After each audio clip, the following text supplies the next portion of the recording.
шаг американского священника, который сжег Коран? Ну, вы знаете, это чистой воды провокация, потому что я не думаю, что именно этому священнику вот это прямо жизненно необходимо сделать, что прям вот он не сможет свою пасторскую работу вести, пока не сожжет копию Корана. Вот. Это, конечно, какая-то заказная акция, кто-то за это или платит сильно, или просто чем-то его заинтересовал, вовлек в эту структуру.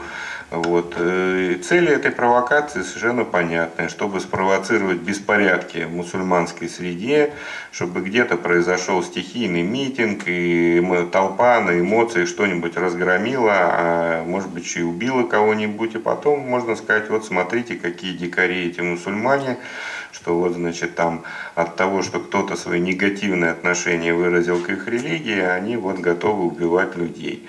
Вот именно это и говорят потом после этих акций. Поэтому, конечно, мусульмане ни в коем случае не должны поддаваться на такие провокации, вестись ими.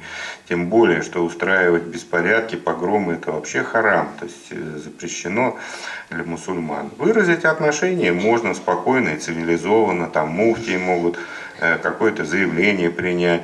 Правители мусульманских стран могут объявить этого священника персоной нон-грата там в своих странах, к примеру, да, как, собственно, принято в дипломатической сфере. Да, то есть выразить вот общественным путем свое несогласие, свое возмущение, может быть, даже этим актом.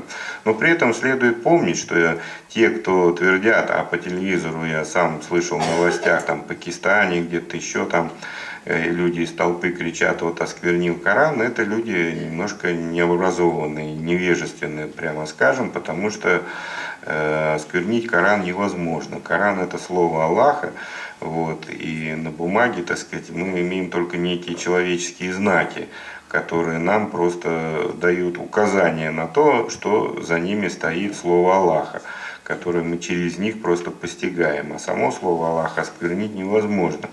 Вот, поэтому речь идет о том, что здесь намеренно оскверняется некий символ, который дорог для мусульман, чтобы просто показать, что у авторов этой акции очень негативное, высокомерное, презрительное или ненавистническое отношение к самому исламу и к мусульманам. То есть это на самом деле плевок в адрес мусульман, а не плевок в адрес Корана, скажем так. Вот, поэтому показал свое негативное отношение. Но надо помнить, об этом указывали многие, блестящая была статья доктора Айдына Ализаде, сотрудника Академии наук Азербайджана в Баку, моего коллеги, близкого знакомого. Он об этом блестяще в своей статье написал, что, ну послушайте, ну, во-первых, во многих церквях, даже в росписях есть там изображение ада, где нарисован пророк Мухаммад, мир ему.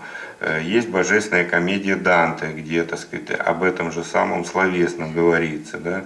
Ну и веками они лежат, веками их люди читают в библиотеках, покупают в магазинах. Да? Ну, собственно говоря, почему тогда вот эти вот беснующиеся толпы, почему они вот их тогда не сжигают, да, там, или не пытаются там разбомбить и прочее, да, почему вот выбрали это, да, именно сейчас вот повелись на одну провокацию, да, то есть на самом деле это вопрос более широко надо ставить, да, есть другая религия, она не принимает нашу, мы не соглашаемся с ними, но это не повод для того, чтобы, я говорю, кидать друг друга ботинками, а хуже еще если и гранатами.